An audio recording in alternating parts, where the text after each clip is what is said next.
I'm still ill, so bear with the voice again, but this response is one I could not hold back on doing.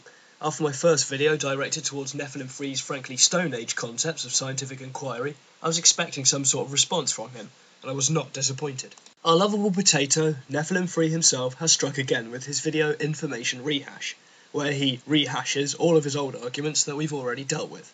Apparently we must have misunderstood him or something. Anyway, thought I'd give you a treat in this one. I've prepared a googly Nephy Mark II, now with forehead prodding action and 50% more bullshit. While I was preparing this video, I got sidetracked when I saw the following comment he had posted. The human cornea makes more calculations per second than a supercomputer does in a minute. This really shows how far Neph is prepared to go in order to try and build his very shallow case. It's not only an outright lie, but a lie so ridiculous in its application that Jesus himself would have slapped him, had his hands not been otherwise occupied with history's largest splinter.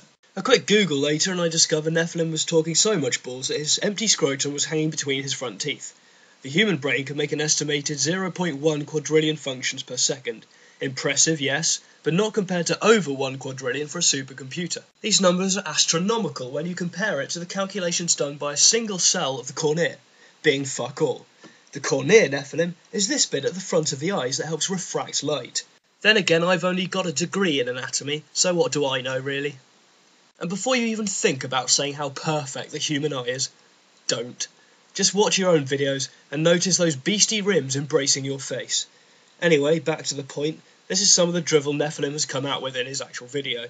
Amateur evolution, layperson evolutionist really doesn't think too much about the evidences for or against evolution. They swallow, but they don't really give a lot of thought to it. It's a good job, then, that we don't rely on amateurs when investigating the natural world. Instead, we can look at easily available information from those qualified to analyse and report on the observed data.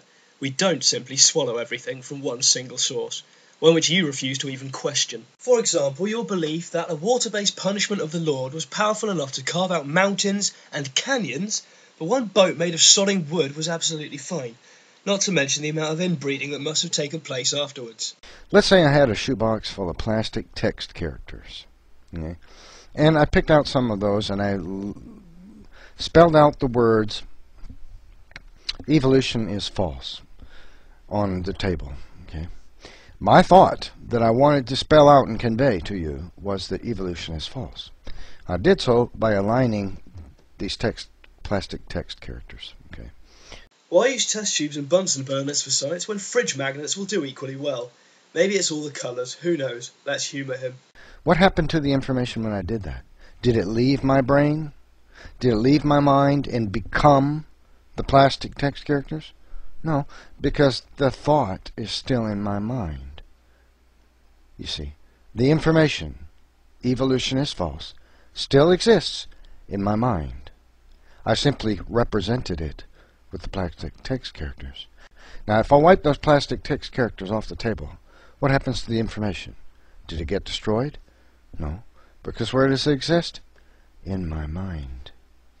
See, the text characters themselves, they are not the information. They are a representation of the information. Destroy the text characters, you haven't destroyed the information. You've destroyed the medium by which it's conveyed. That's all. The information still exists in my mind.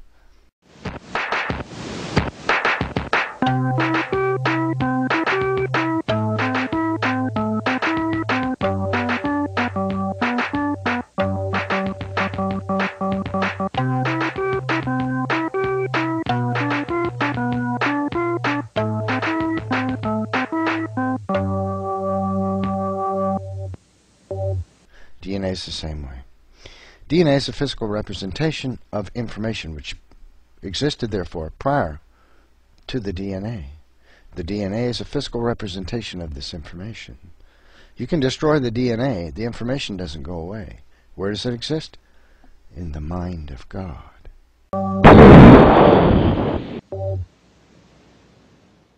Nephilim, you just killed Keyboard Cat with how arse-bendingly stupid that was.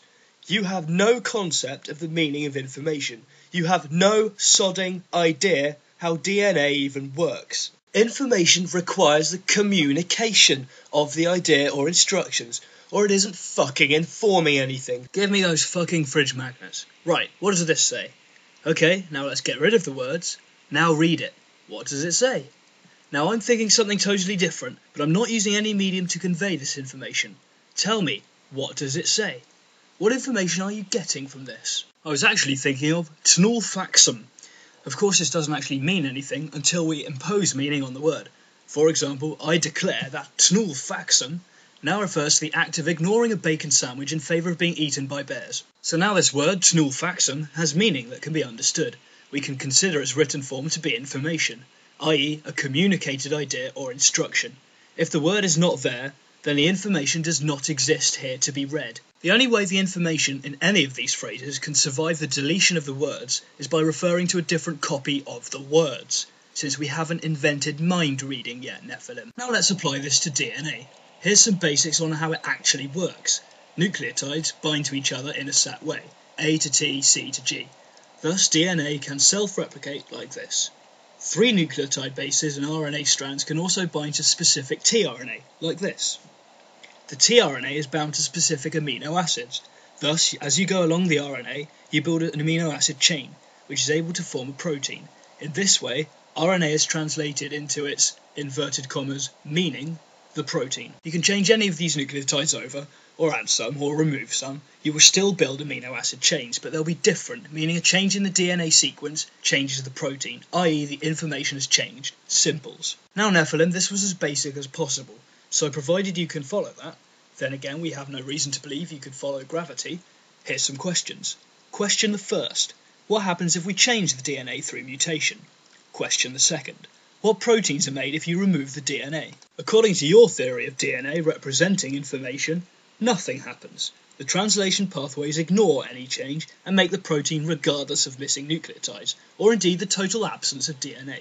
This is of course batshit retarded. It's the equivalent of giving someone a blank page to read, and somehow they come out with the full works of Shakespeare, in Russian. Change the DNA, you change the protein. Remove the DNA, you remove the ability for the protein to be made. If you still think you're right, please enlighten us on the molecular mechanisms whereby the cell remembers what the DNA should say, and how it builds proteins without DNA in the cell. And remember to back up your hypothesis with some experimental empirical evidence. Until you can do that, your idea is worthless. Of course we all know you'll fail at this, since you seem to assume we can read minds if the words aren't there. Now apologise to Keyboard Cat, pick up your fridge magnets and fuck off.